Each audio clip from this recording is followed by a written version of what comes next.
The public needs to understand just how broken our immigration system is, that there isn't some line for undocumented people to get into such that they can so-called legally immigrate, that asylum is rarely granted.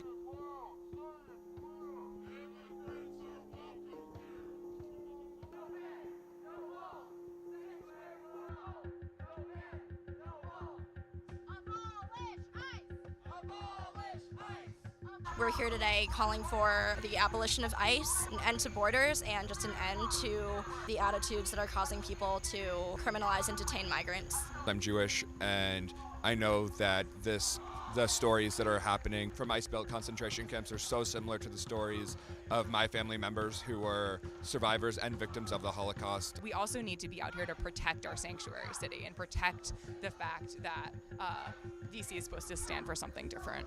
We're here in Fairfax where folks who are picked up by ICE are then detained. The Fairfax Adult Detention Center, that's where I ended up yesterday when I was arrested for blocking that entrance.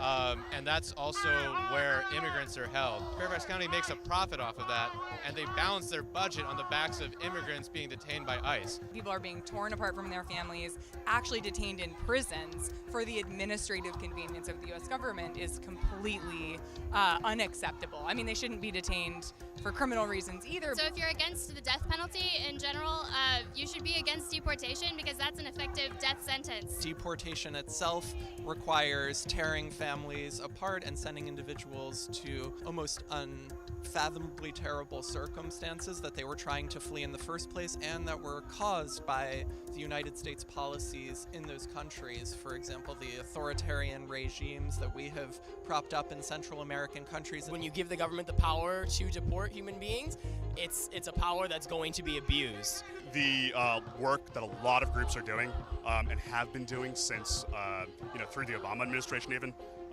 they don't get nearly enough press. No, it's actually disappointing that there wasn't much media coverage of it yesterday. Media should be telling people that ICE is new. It hasn't been around for that long, and there's no reason not to abolish it and get rid of this terrible Gestapo-like organization. And the media can do a crucial job in helping just what it's like to be torn from your family, from your children, from your parents, after living in a place for decades. The best way to frame it is it's an ethical and a moral question. Do we want to have children in cages? Do we want to have giant camps where we lock up thousands and thousands of people? Or do we want to live in a society where people are treated with dignity? There is no humane ICE, there is no better policy of deportation. People need to stand up now to stop the rising tides of fascist, xenophobic, racist policy.